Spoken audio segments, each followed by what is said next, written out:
CBS Radio Mystery Theater presents...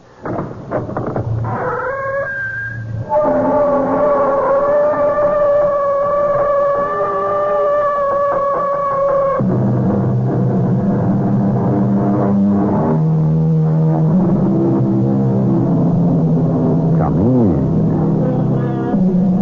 Welcome. I'm E.G. Marshall. The famous French detective Eugène Valmont rarely, in his brilliant international career, came across such an equal as he meets in the story about to unfold. A war of nerves turns into a battle of wits, which I am happy to report to you from the front lines. Jean-Pierre, shine your flashlight onto the desk so that I can examine the papers. Monsieur Valmont, it's hard to believe Dr. Willoughby could be up to something so underhanded. Are you speaking of Dr. Willoughby, alias the aged messenger, alias Ralph Summertrees? I doubt if he is as innocent as he looks, but let us wait and see what I find here.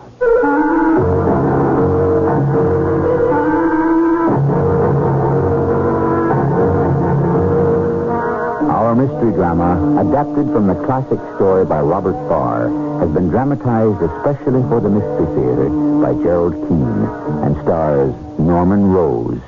It is sponsored in part by Buick Motor Division. I'll be back shortly with Act One.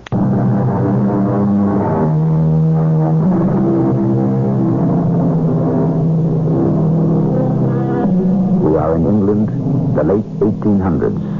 An American president has just been elected, and the London newsboys are shouting something about the defeat of free silver. A man with deep-set eyes and sharp features, wearing a long cape, buys a newspaper and hurries home. He is Eugène Valmont.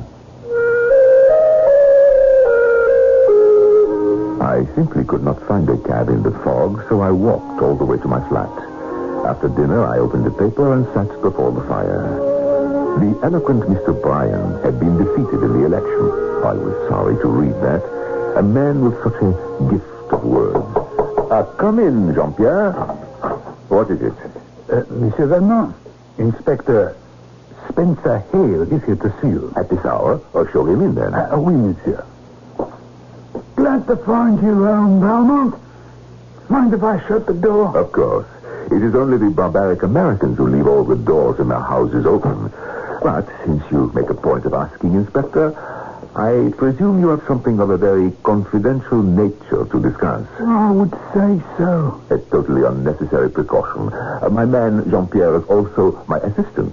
When I decided to retire from the service, he asked to retire with me. Do sit by the fire, Inspector. I see you're reading the evening paper. I'm glad that man Bryan was defeated. These Americans, such strange people. Of course he was defeated. A millionaire running for the presidency in a democracy where the average voter is as poor as a French peasant. Now, what important matter has brought London's chief inspector to my poor apartment on such a night? Valmont, you're a clever man. So when I tell you the question which has brought me here tonight is the same on which the American election was fought, I know I need say no more. Free silver, Inspector? Yes, entirely too free. Tell me, dear friend, have they eluded you? Who? Why, the counterfeiters. I'll be. Valmont, that was just a lucky shot. Perhaps. Well, tell me how you guessed it. Very simple, mon ami. The question on which the American election was fought was the price of silver, which is so low it ruined William Jennings Bryan. Silver troubles America, ergo silver troubles Scotland Yard. It is not the theft of silver, but the price of silver, the very low price. Ergo, someone must be counterfeiting British coins and making a large profit. Valmont, you've hit it. I'll say that for you. Banged it right on the noggin. You see, there's a gang of expert counterfeiters who are putting out real silver money and making a clear shilling on every half-crown. I gather you do not know who the counterfeiters are. No, but we know the man who's shoving the stuff. So you go from A to B and find out. So far, no luck. Which is why I've come to see you tonight. to see if you would do one of your old French tricks for us on the quiet. What French tricks, Monsieur Hale? No offense intended. And I need someone to go through a man's house without a search warrant, spot the evidence, let me know, and then we'll rush the place before he's had time to hide the goods. Oh, I see. Who is this man, and where does he live? Well, his name is Ralph Summertrees, and he lives in a very posh 4-story in Park Lane. And why do you suspect him? Park Lane is an expensive district to live in. Now, this Summertrees has no ostensible business. Yet every Friday, he goes to the United Capital Bank in Piccadilly and deposits bags of silver coins. And they are, of course, the real thing, not counterfeit. Naturally. But it's no great problem to go around London with a pocket full of counterfeit 5-shilling pieces, buy this, that, and the other, get the change, and come home with legitimate coin. Why don't you nab him on his way out when he's got a pocket full of counterfeits? Well, we thought of that. But we want to land the whole gang. And if we arrest him for passing, whoever doing the counterfeiting will escape. And you know for certain this Summerfield... But Summertrees... yes, that he is not the counterfeiter. Well... Of course you do. You've got one of your own men working in his house. Unfortunately, your man has not come up with any evidence. You did it again, Valmont. I've got a man called Podgers working his butler there, but... He has come up with nothing, eh? Tell me, how does the money get to this Summertrees in Park Lane? It's brought there every night by a man who looks like an elderly, respectable city clerk. He puts it in a large safe in a dining room on the ground floor.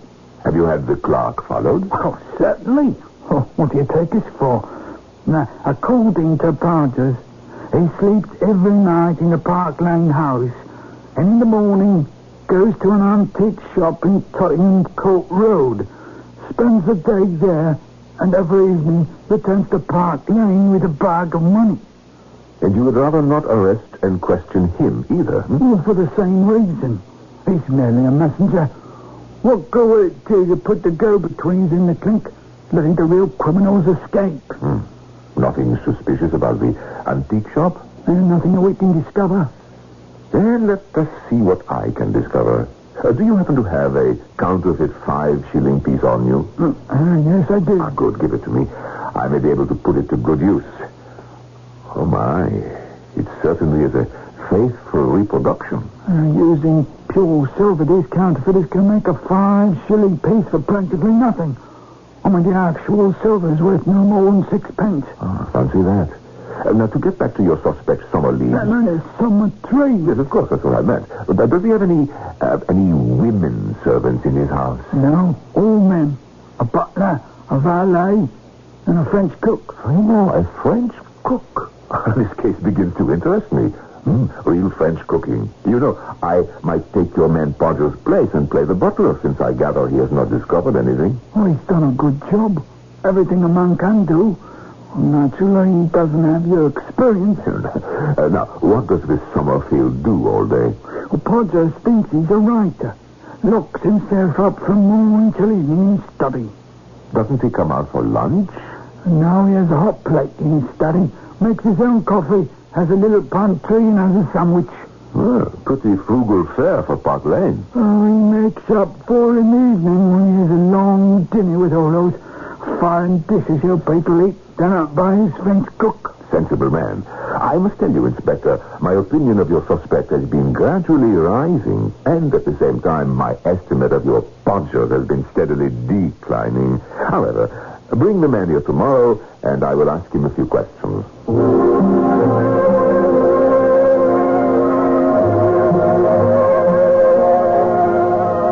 Monsieur Vernon, this is Sergeant Podgers. How do you do, sir? Podgers, has this man Summertrees ever stopped you from entering any of his rooms in Park Lane? No, sir. He's been quite open with me, you might say. Last Friday, he went to the safe, took out the money, had me count every shilling, and sent me to the bank to deposit, sir. 2 deposits, say. What do you think of that, Valmont? Well, frankly, I think he has seen through Podger's disguise and being very sure the scheme is amused by the masquerade. Now then, Podger, about this aged clerk. He arrives every day with the money at what time? At prompt 6, sir. Does he ring or let himself in with a latchkey? With a latchkey. How does he carry the money? In a locked leather satchel, sir. And you have seen him go directly to the dining room, unlock the safe, and put in the money? Yes, sir. So, it is the aged clerk who unlocks the leather money bag. Yes, sir. Let me see, that is 3 keys used within as many minutes. Did you ever see Mr. Summertrees with this bunch of keys? For instance, the time he opened the safe and you counted the money and took it to the bank, what key did he use? I don't remember, sir. Once the money is in and the safe locked up, what does the clerk do? Goes to his room, sir. Where is it? On the 3rd floor. Where do you sleep, Podgers? On the 4th floor. The rest of the servants. And Mr. Summertrees? On the 2nd floor, adjoining his study, sir. The house consists of 4 stories and a basement, and you have gone through it all. Yes, sir. And you can let me in so that I can make an examination? Oh, yes, sir. Thursdays is the help's day off, and Mr. Summertrees is always locked in his room, sir. I never disturb him. Podger, you are a sharp, alert, observant man. Thank you, sir. What happens that strikes you as unusual? I can't rightly say, sir. Call to mind some of the other households in which you have been an undercover man. Is there any way in which Mr. Summertrees' establishment differs from them? Well, sir, he does stick to his room, writing pretty close. Anything else, no matter how trivial? He seems fond of reading, too. Leastways, he's fond of newspapers. He takes all the morning and evening papers. And what is done with them after he has read them? Well, they're sold to the ragmen, sir, once a week. Or do they appear to have been read carefully? Anything cut out of them? Not that I could see, sir. I can't see what the man's reading habits have to do with anything. Oh, a great deal. Potter, today is Wednesday.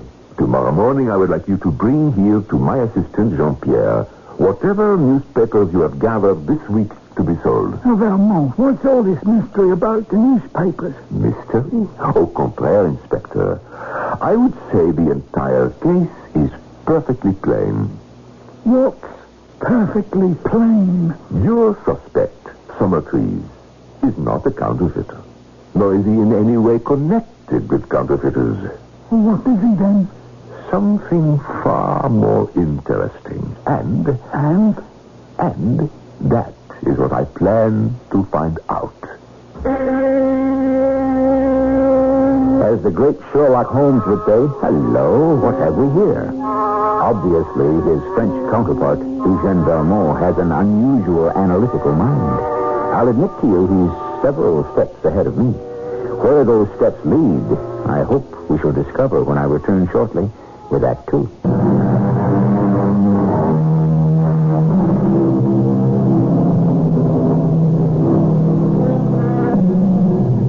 Have you ever noticed how poised and alert is a hunting dog when his senses tell him his prey is not far off? Our Eugène Valmont has picked up a scent, but where does it lead? To whom?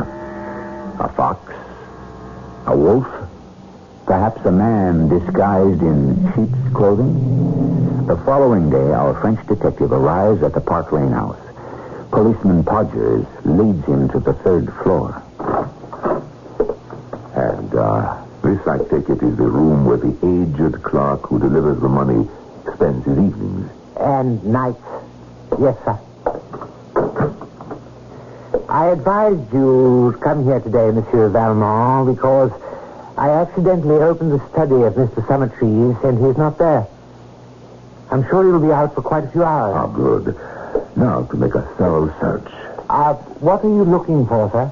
An escape hatch. You tell me that this clerk arrives with the money, puts it in the safe, goes up to this room, remains here all evening or night, and leaves in the morning. Quite right, sir. Don't you find it peculiar he should arrive at 6 and go to bed hungry? No dinner? Oh, I never thought of that, sir. Yes. And you never told me what he looked like either. The clerk, sir? Quite old. Grey hair, grey beard. Yes. And your master Summertrees, how would you describe him? Well, a younger man, quite clean-shaven. That's the closet door you're tapping on, sir. Yes, I know it is. And I shall go inside the closet and continue tapping. There must be a latch here somewhere. Huh. Why would anyone hang a pair of trousers on a hook back here? Now, suppose we give this hook a little twist. Good Lord, sir. The panel in the back of the closet is moving. So it is. Potters, I want you to go down one flight into Mr. Summertree's study and wait there for me. Now, sir? The sooner, the better. Potters? Potters, are you there? Mr. Valmont. How did you get down here into Mr. Summerfield's closet? I walked down, Potters. There are 2 closed closets, one directly above the other, and behind them a connecting secret stairs. You see why this would be useful, Potters. Not entirely, sir. The aged messenger who has all the keys puts the money in the safe, then goes up to his room on the 3rd floor, into the closet, back down the secret stairs to the 2nd floor closet, removes his beard, changes clothes, and so forth, and becomes who he really is, Mr. Summertrees. He has an excellent dinner prepared by an excellent French cook, and the next morning he reverses the procedure, becomes the aged messenger, and goes off to this shop on Tottenham Court Road. Potters, I fear you've been watching empty rooms on the 2nd and 3rd floors, and a suspect who wasn't in them for over 2 weeks. Well, why would he do all that? There is a great deal of safety in a one-man operation. The following day, Friday, my assistant Jean-Pierre and I stood outside a certain antique shop in Tottenham Court Road, gazing at the bric-a-brac in the window. Monsieur Raymond. Look at the trash people sell as antique. No worse, Jean-Pierre, than what people will buy. Did the rather stout Sergeant Potters deliver a parcel of newspapers this morning? Yes, he brought them for you. Not for me, Jean-Pierre, for you. When we return home, I would like an analysis and a full report by tea time. Oui, monsieur. Now, shall we go inside the shop? What can I do for you, gentlemen? There is a small clock my friend and I saw in your window, standing on a big seashell and covered with little seashells. Tell me, how much is it? 7 and 6, sir. Shall I get it out so you can have a look at it? By all means. Get it out and wrap it up. We shall buy it. Jean-Pierre, do you happen to have any small change about you? I'm afraid I don't. Nothing smaller than a 5-pound note. Well, then, here's a sovereign, my good man. 20 shillings. Do you mind the change being all in silver, sir? No, not in the least. Here we are, sir. I think you'll find that correct. Thank you. Intriguing place you have here, sir. May I inquire your name? Willoughby. Anything else that strikes your fancy? Well, suppose we browse a bit and have a look around. By all means. The shop is yours, gentlemen. Now, wrap up your seashell clock, if you'll excuse me. Take your time. Take your time. Jean-Pierre, did you see that young man who just came into the shop? I did. He went directly to the back room, and this Willoughby right after him. Let me inspect the silver he gave me in change. Half a crown, 3 2-shilling pieces, 1, 2, 3, 4 separate shillings. Jean-Pierre, how do they look to you? Well, I would say badly enough made to be the real thing from the British Mint. Agreed. So we know he is not palming off counterfeit money. When he returns, we'll buy something small and give him the inspector's counterfeit 5-shilling piece and see how he reacts to that. The young man who just came in. He is leaving, going out the door. Gentlemen, Have you found anything else that caught your eye? Yes, this little inkstand. How much is that? 2 shillings. Do take it out of this. 5 shillings. Yes, sir. Here you are, sir. Do excuse me, will you? I shall be right back. Jean-Pierre, another young man. Quite a bit of traffic to the back room. At any rate, I am assured my first conclusion was correct. He took the coin without blinking, so it is highly unlikely anything of a counterfeit nature goes on here. Jean-Pierre, I'm going to move toward the front door. While our shopkeeper is engaged, I'm going to make a wax impression of the key. Should he return unexpectedly, detain him.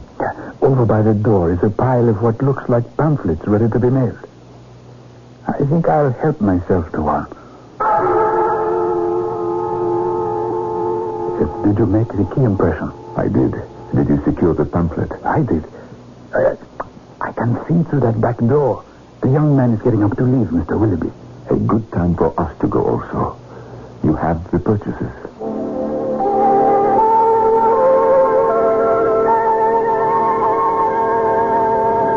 Monsieur Valmont, I have gone over all the newspapers Sergeant Porter's left here. Each one is more or less the same. The usual advertisements of pills and soap and so forth. Aside from that, there is one kind of advertisement common to all these papers. It says it can cure absent-mindedness. Let me show you, monsieur. Let's see. Are you absent-minded? There is no need to be. You can cure confusion and forgetfulness.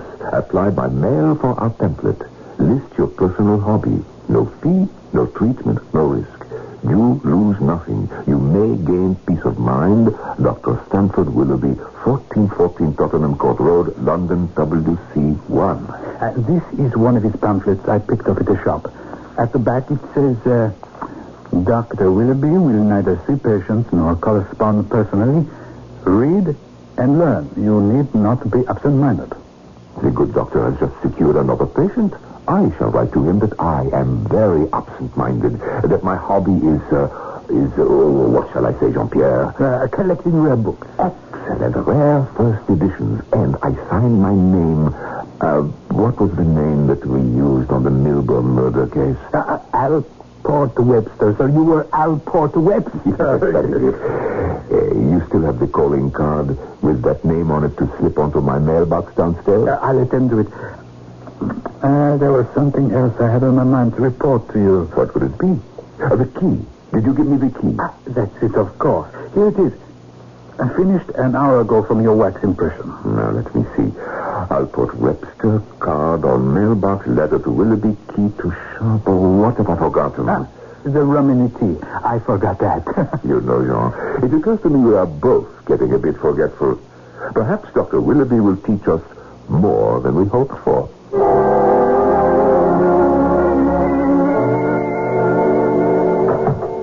Good morning, Monsieur Valmont. Good morning, Jean-Pierre.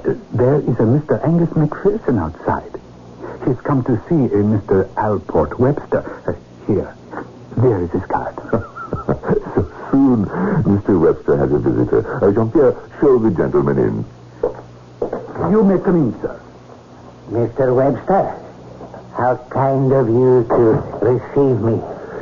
Your card reads Angus McPherson, Rare Books. Now, in what can I serve you? These 3 books I put before you. Are you interested at all in first editions, Mr. Webster? It is the only thing I am interested in, but, unfortunately, they often run into a lot of money. Aye, that's true. These 3 do run into some money. This one, it costs £100. However, it is an excellent value. The last one sold at auction here in London for £150. This book is £40, and this one £10. I'm sure, Mr. Webster, you could not duplicate 3 such treasures at these prices in any bookshop in Britain. Oh, yes, quite extraordinary. Beautifully cut up, excellent condition. How, sir, for instance, did you learn that I was a collector? Mr. Webster, I must confess I chanced it. I do that very often. I enter a flat like this at a good address, send in my card to the name on the mailbox, and if I'm invited in, I ask what I asked you. Are you interested in rare editions? Well, if he says no, I'll leave. If he says yes, then I show my books. Mr. McPherson, since this is the first time you have called upon me, you have no objection if I ask the name of the owner of these books? Oh, his name is Mr. Ralph Summertrees of Park Lane. I shall be glad to leave the books with you and come back tomorrow when you've made up your mind. Oh, no. It is rather a question of money. I was going to tell you, I have a very good friend, and when people find it inconvenient to put down a considerable sum, he pays for the books. Then I make an arrangement with my customer to pay a certain amount each week, installments small enough to suit the client. Suppose I take the book at £10. What installment should I have to pay each week? What you like, sir. Would 5 shillings be too much? I think not. Done, then. If you pay me 5 shillings now, I will leave the book with you, and will call on you this day each week for the next installment. Good enough. Here you are, 5 shillings. Until Wednesday next, then, Mr. Webster. A pleasure. Jean-Pierre, I'll have my man to show you out. Jean-Pierre, show Mr. McPherson out. Good day, sir. Yeah, and thank you. And happy reading. You've got a treasure there. Very fine indeed. Gold tube, red morocco leather, no less. Jean-Pierre, has our Mr. McPherson left? Yes, monsieur. Oh, it's a book you thought, sir. No, Jean. It is cheese for our mousetrap in a most exquisite binding. Unquestionably, Eugene Valmont is uncovering a swindle. How it works, who works it, who gains, who loses, are all questions to which you have every right to expect answers. But since when have I ever disappointed you if you remain tuned in for Act 3? I'll be back shortly.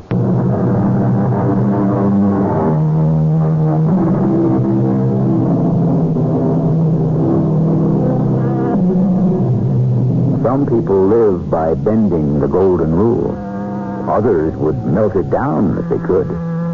Chicanery has been going on for centuries. Even Samuel Johnson warned, saying, if a man really believes there's no difference between virtue and vice, why, sir, when he leaves my house, I count my spoons. Good advice, it seems to me, today as it was 200 years ago. Jean-Pierre, point your flashlight over here, onto the desk. I want to go through it. Nice little antique shop, this.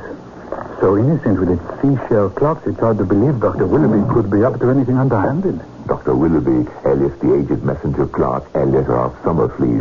Trees, sir. Alias goodness knows how many other people. No, this is not an innocent store by far. Will you look at this collection of calling cards? Angus McPherson, rare coins. Angus McPherson, jewels to the connoisseur. Fine furniture. Cards for other accomplices as well. Mr. Rogers, Mr. Tyrrell, and these sheets. Mr. Tyrrell's list, Mr. Carmody's list, Mr. McPherson's list. There I am, Allport Webster, owing £10 weekly payments, 5 shillings. Except for the calling cards, these sheets are no evidence of wrongdoing, however. Merely a record. Names of clients. Jean-Pierre, I am disappointed. A legitimate record of collections. Too bad. Well, I'll have a look at one of those ledgers on the shelf overhead. Now, this may be something. This is friend McPherson's account going back several years. 1896, 5, 4, 1893. Well, let's see who his clients were then. There is Lord Symptom. I know the gentleman. Absent-minded old codger. See page 47. 47. Lord Symptom. purchased Chippendale wing chair, £50. Jean-Pierre, look here. Look here. Lord Symptom has been paying £1 a week for that chair for more than 3 years. Look at this. His lordship has already paid in installments £170. Ah, that's it. That is it. Look at the names of collectors. This Summertrees has been employing a half-dozen collectors who take in weekly installments from these absent-minded buyers long after the debts are paid. I'll take this page of Lord Symptom's account and copy out some names and addresses of friend Angus's present clients. And then we'll be off. Costly business, buying on the installment plan. Yes. Especially if you're absent-minded.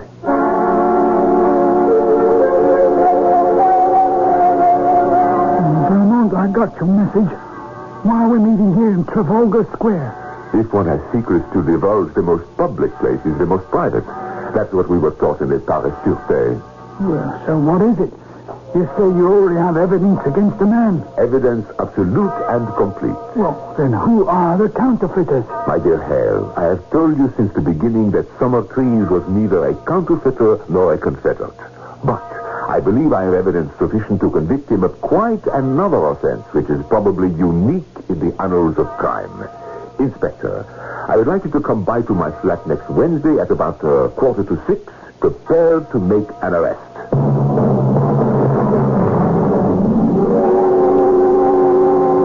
Now, Inspector Hale, I should like to stand behind the door, so when it opens, voila, this study of mine will be in complete darkness, except for a light which will shine on you.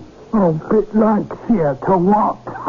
So, when the young Macpherson fellow enters, he will immediately see you towering there, full height in your official uniform. A frightening sight to behold. Oh, thank you. You see, Hale, I am anxious to study Macpherson's face when he realizes he has walked in to confront a policeman. Oh, what time is it? 1 more minute and our friend will be here to collect his 5 shillings for the book I purchased. Mr. Angus Macpherson. Show him in, Jean-Pierre. Hale, stand quite still in that light. Excellent. Oh, I beg your pardon. I had expected to meet Mr. Webster. Come in, Macpherson. Oh, there you are, Mr. Webster. I didn't see you at first. Sit down, Macpherson. You have called on Lord Symptom this week. Aye, sir. And collected £1 from him? Yes, sir. 3 years ago in October, you sold Lord Symptom a Chippendale wing chair for £50. Quite right, sir. When you were here last week, you gave me Ralph Summertrees as the name of the gentleman who owns the books living in Park Lane. You knew at the time this man was your employer. You also knew that this Summertrees of Park Lane was identical with Dr. Willoughby of Tottenham Court Road. I don't exactly see what you're driving at, sir. It's quite usual for a man to carry on a business under an assumed name. There's nothing illegal about that. We will come to the illegality in a moment. You and Rogers and Tyrrell and 3 others are confederates of this Dr. Willoughby. We are in his employ. But no more confederates than clerks usually are. I think, Macpherson, I have said enough to show you that the game is what you English call up. You are now in the presence of Mr. Spencer Hale of Scotland Yard, who is waiting to hear your confession. Confession? Confederate? I must say, you use extraordinary terms. What have you to say in your defense? Where nothing criminal has been alleged, I see no necessity for defense. If you will be good enough to let me know of what you complain, I shall endeavor to make the point clear to you. I show you this ledger sheet. Have you ever seen it before? Oh, yes. It's been taken from our file. It's what I call my visiting list. Oh, come, Macpherson, why continue this charade? We all know about it. You never heard of Dr. Willoughby, I suppose. Oh, yes. Yes, he's the author of a silly pamphlet on absent-mindedness. You are right. Have you ever met this learned doctor? Oh, yes. Dr. Willoughby is the pen name of Mr. Summertrees. Really? Well, we are extracting your confession bit by bit. McPherson, I think it would be far better if you were honest with us. If you tell me what the charge is, I will then know what to say. We charge you, sir, with obtaining money under false pretenses, a crime that has landed the biggest financiers in jail. No, Valmont, we mustn't threaten, you know. Take, for instance, Lord Semptom. You sold him a chair for £50 on the installment plan. He was to pay £1 a week, and in less than a year, his debt was liquidated. But he is an absent-minded man, as are all your clients. So, you kept on collecting and collecting for more than 3 years. Now, do you understand the charge? What you tell me is really a clever little scheme. The absent-minded league, one might call them. Most ingenious. I quite see how you could make such a mistake. You have jumped to the conclusion that we sold nothing to Lord Septum except a Chippendale chair 3 years ago. However, his lordship is a frequent customer of ours and has had many things from us at one time or another. We keep a sort of running contract with him by which he pays us £1 a week. Are you telling me that all your customers deal on the same plan? You keep selling and they keep paying? That visiting list on your desk, Mr. Valmont, is incomplete. To understand it, you must refer to our business encyclopedias. Take Lord Septum. His account is the number 102. Turn to that page of the encyclopedia of 1893. And you will see a list of all the items his lordship has purchased. If you will allow me to use your telephone for a moment, I will ask Mr. Summertrees to bring you the encyclopedia for 1893, and in 15 minutes, you will be satisfied that everything is legitimate. May I use your phone? Just a moment, I'll do the telephoning. What's his number? Hyde Park 140. Hello, Central. Get me Hyde Park 140, please. These encyclopedias contain the real secret of our business and are kept in Mr. Summertrees' safe. Is this the residence of Mr. Summertrees? Oh, is that your Podgers? Is Mr. Summertrees in? Oh, very well. This is Ale. I'm in Valmont's flat. Yes, where you were the other day. Very well. Now go to Mr. Summertrees and say to him that Mr. McPherson wants the encyclopedia for 1893. Did you get that? Oh, yes, he'll understand what it is. Mr. McPherson wants it. Right. No, don't mention my name at all. Just say that Mr. McPherson wants it and that you're to bring it. You get into a cab and come here as quickly as possible. We're waiting. Of course, Inspector Hale, you know your business best. But if your man arrests Summertrees, he'll make you the laughing stock of London.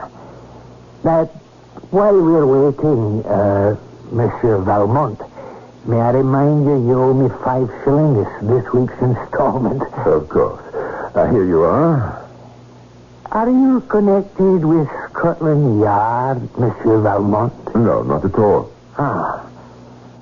Well, I can't think of anything else to say to pass the time. I suppose we shall just have to sit back and wait.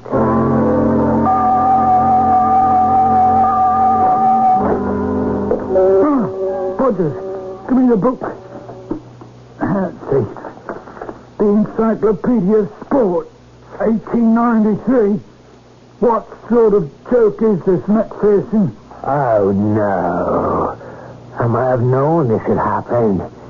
If you'd allowed me to telephone, I should have made it perfectly clear to Mr. Summertrees what we wanted. There's an increasing demand for out-of-date books on sport, and he thought this is what I meant.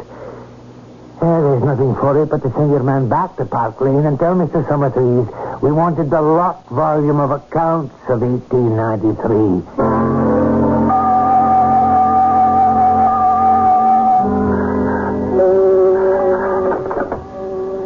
Hello? Oh, yes, this is Monsieur Valmont, President. Oh, yes, Mr. McPherson's here. What? I can't hear you. Out of print. The encyclopedia for 1893 is out of print. What? Wait, who is this speaking? Dr. Willoughby? Hello? Hello? Oh, he's run off. Here, stop him. Stop it, Thompson. What's he done? He took that sheet from the ledger and threw it into the fire. He's destroyed evidence. Macpherson, how dare you burn that sheet? Because, my dear Monsieur Valmont, it did not belong to you. Because you stole it. Because you had no right to it. And because you have no official standing in this country. I have always maintained these sheets and ledgers should not be kept. Mr. Summertrees, however, persisted. But he made this concession. If I ever telephoned him the word encyclopedia, he would at once burn those records.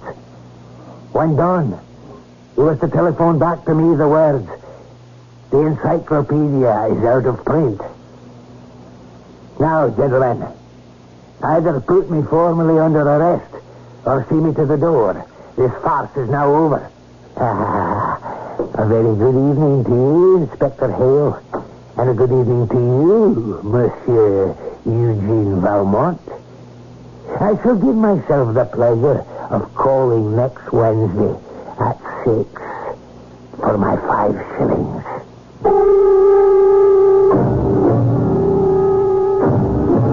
Believe it or not, the inspector from Scotland Yard and the retired detective from the French Sûreté are still friends. However, there is one certain case they never talk about. Nor do the words absent-mindedness or counterfeiting ever come into their conversation. And if one of them happens to say, every cloud has a silver lining, the other turns pale. I shall be back shortly.